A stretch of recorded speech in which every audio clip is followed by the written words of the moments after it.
is Lucas Spielberg. And this is Ashton Spears. And we definitely watch WGS-TV. We're going to own it. Definitely we're going to own it. It doesn't really matter. Yeah, really. Respect my veteran!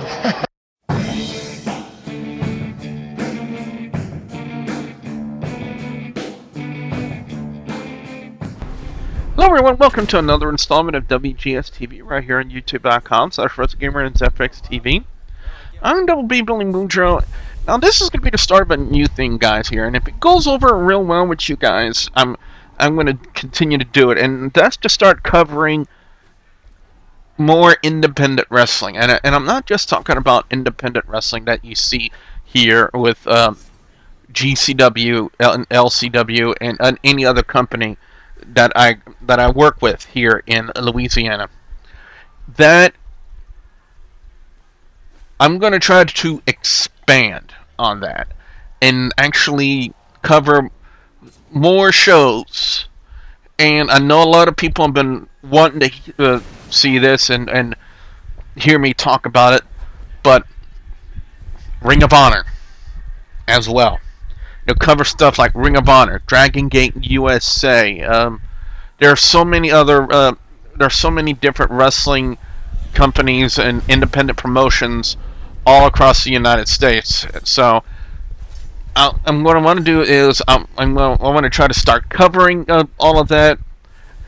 And if you guys like it, I'm going to continue to do it. But it all depends on how you guys take it and how you guys receive it. Okay? So the first independent show we're going to talk about is the show that took place last night from Pro Wrestling Syndicate, which is an independent company out in New Jersey. It was a very interesting show. Now the first matchup I actually had to hear about because I missed it. It was Trent Beretta and Sanjay Dutt, and apparently it was a very good matchup, but Beretta defeated Sanjay Dutt. Next up, which is a match I caught halfway in. Now you guys are going to have to bear with me on the names because I'm not familiar at all with some of these guys, okay? We had the Southside Players Club. We had another team with Seduction and Destruction. We had the current tag team champions. It was DJ Fat Pat and Falla, F-A-L-L-A-H, and another team called Black Hollywood. And that team became the tag team champions. But I thought it was a unique way, I thought the tag champions were DJ Fat Pat and Falla looked really good. Very impressed with the Southside Players Club. Shelly Martinez, the Vampires, April from the ECW, ends up getting speared during this matchup, but the tag teams really impressed me. I thought it was a good match. Not much to complain about, except for the fact I didn't know them. But I thought it was a very good matchup, so I have to go 4 out of 5. Then next up we had Kevin Steen, very widely known as the Ring of Honor World Heavyweight Champion, taking on a guy by the name of Dan Maff. Very impressed with that.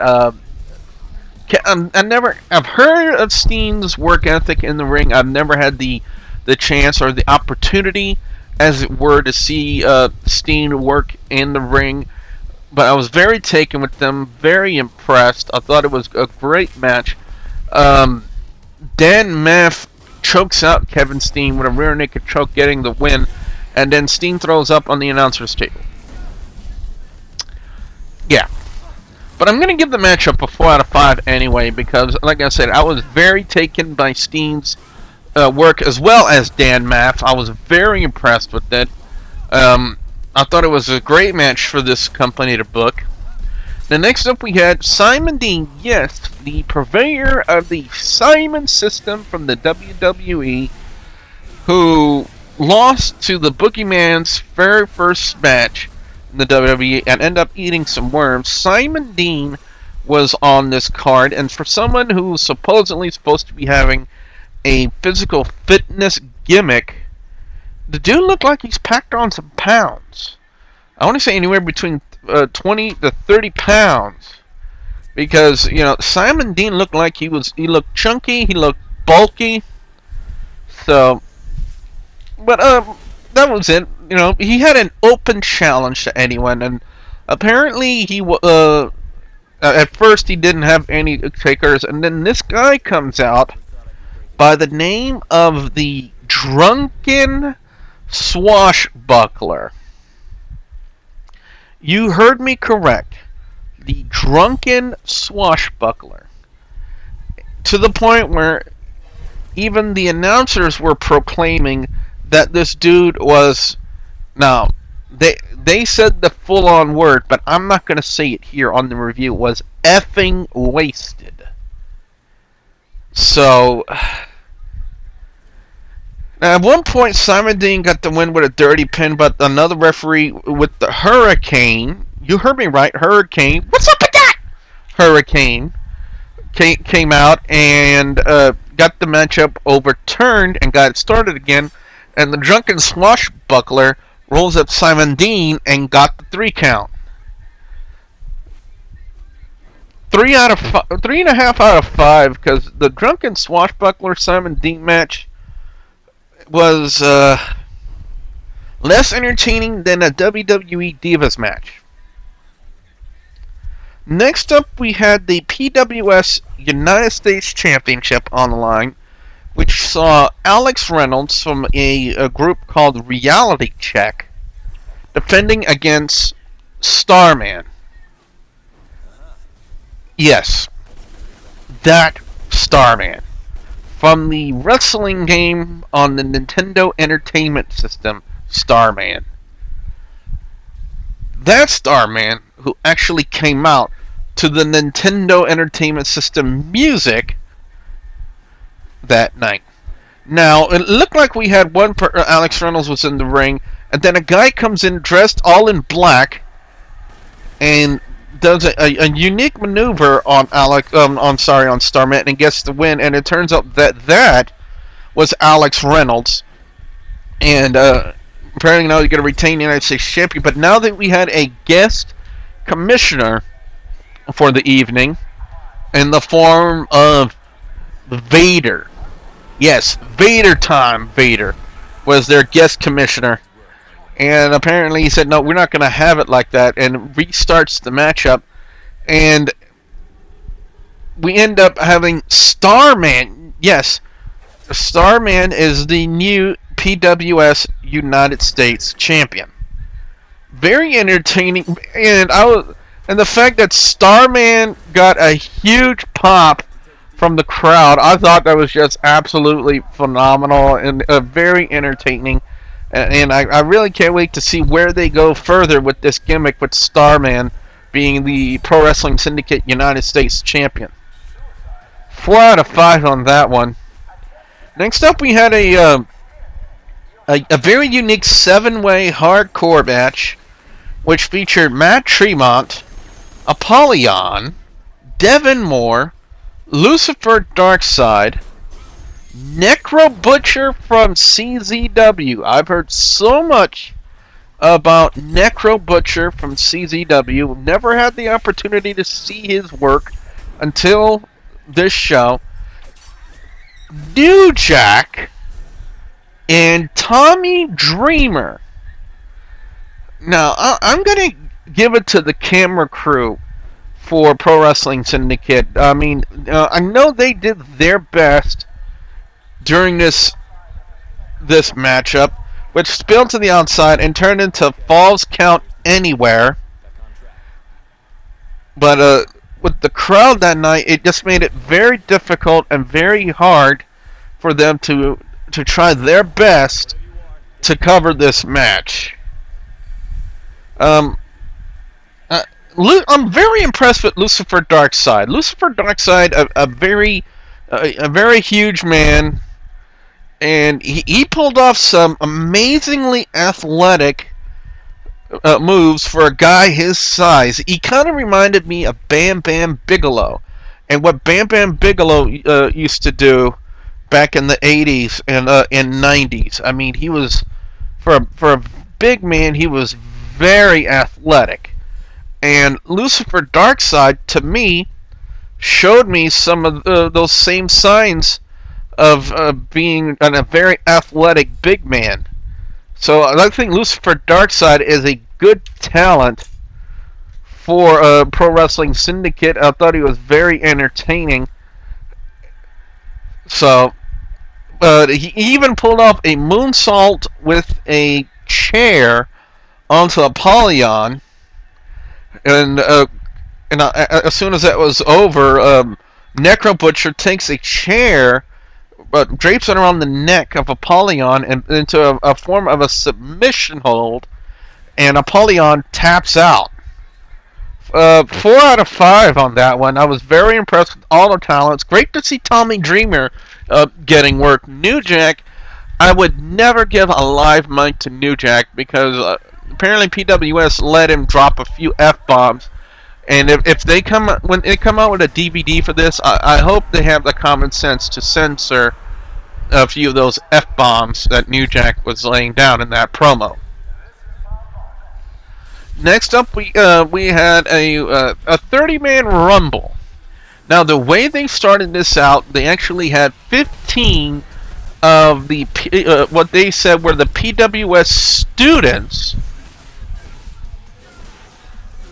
start out the match, and then we're going to have 15 other guys come in 30-second intervals.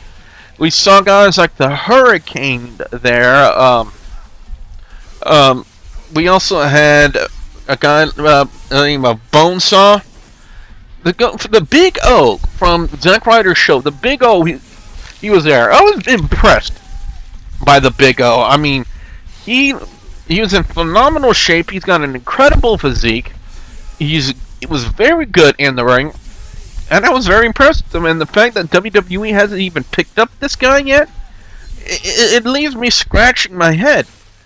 But Bonesaw ends up winning this 30-man Rumble and now has a title shot in the near future for himself, and he gets actually a congratulations from Big Van Vader. So, great 30-man Rumble. I'm going to go 4 out of 5 on that one because I was very impressed with a lot of the guys in there. There was a guy, I'm probably not going to say his name right, and I might be made fun of for it, but I'm going to give it an attempt. Aonote, a Samoan guy. Apparently, from what I've been told, that's the guy that's not Roman Reigns in WWE. That's the joke the Southern Man Ashley told me. I don't get it, but I just hope I said his name correctly. If not, I'm pretty sure I'll be corrected. But I was very impressed. It was great to see the Hurricane still getting work. He looked in great shape.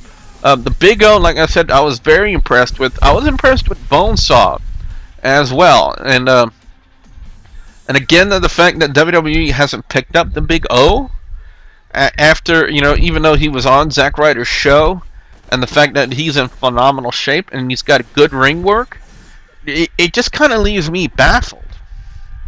Next up, we had a matchup. I'm pretty sure you guys know these two guys. We had the Pope, Elijah Burke, and John Morrison.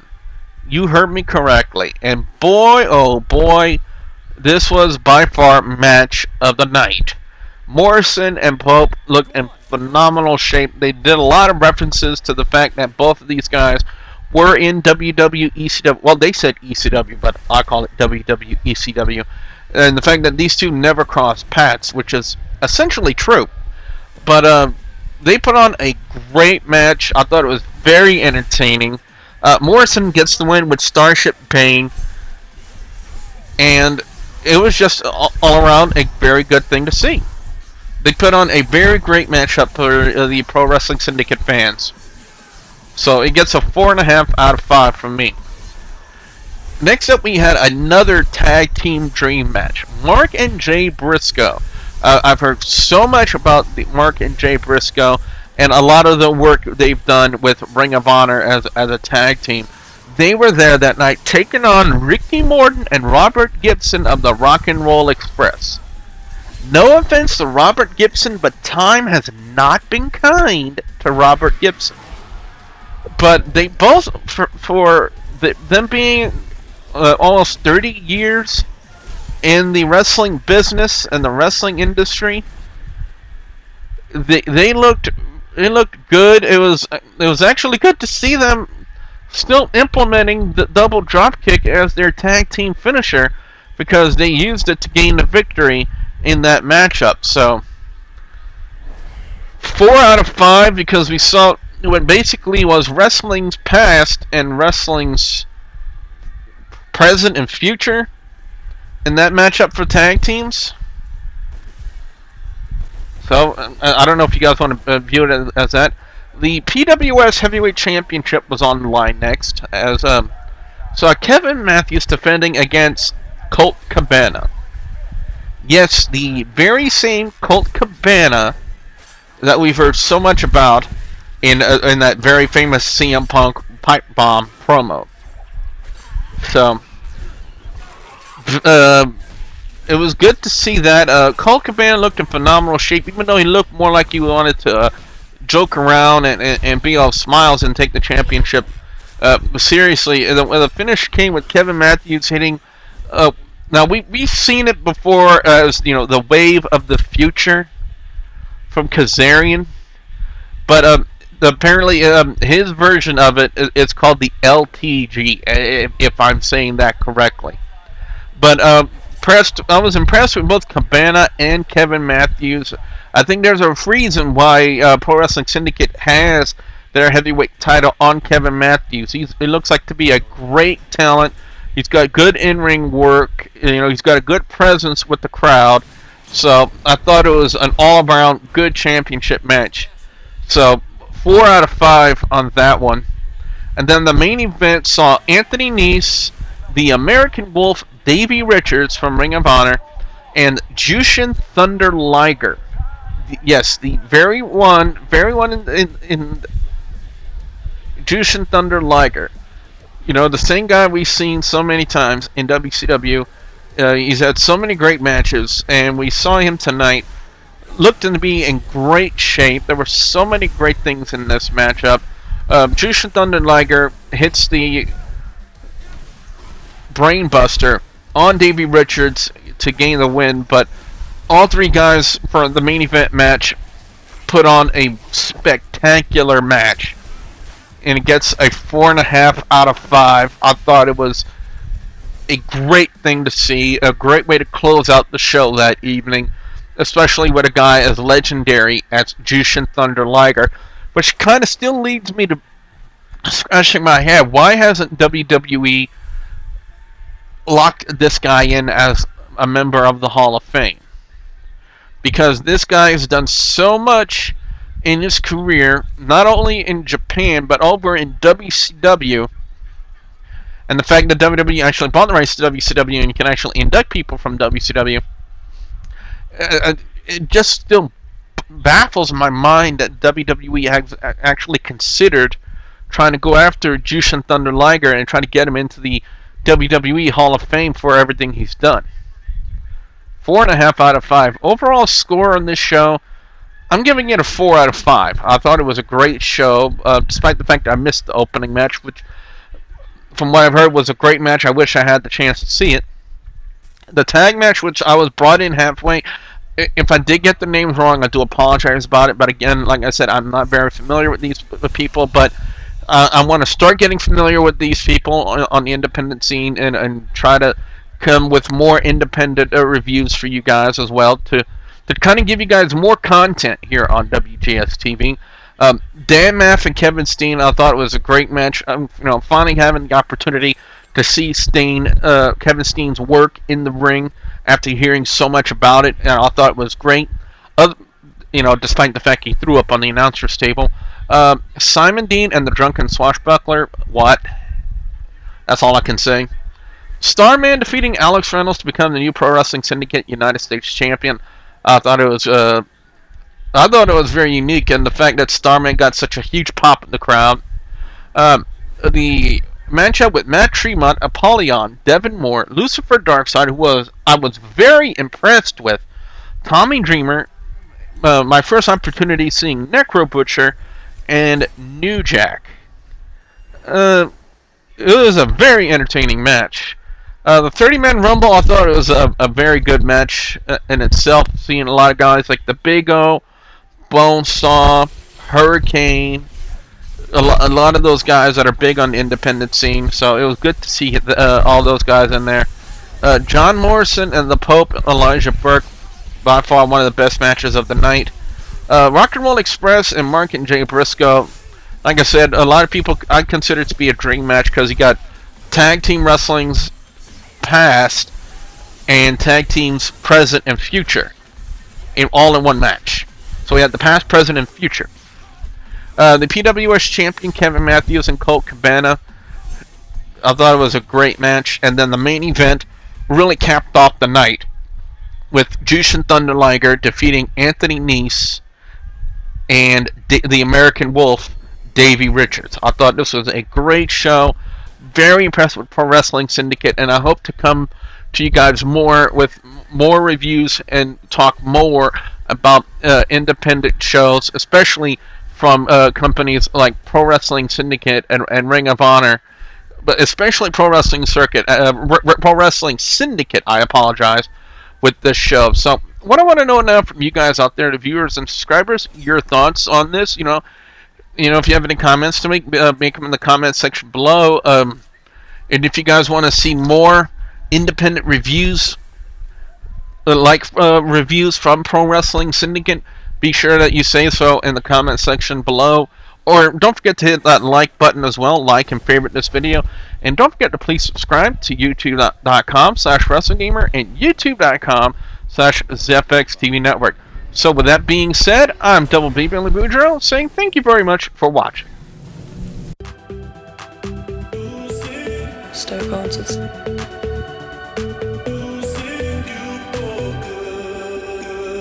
Cold. Stone Cold. Stone Cold. Spiritual medium. Stone Cold. Stone Cold. I'm Haley Ringrose.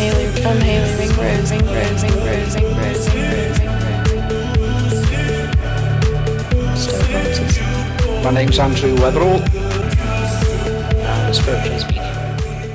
Stone Cold.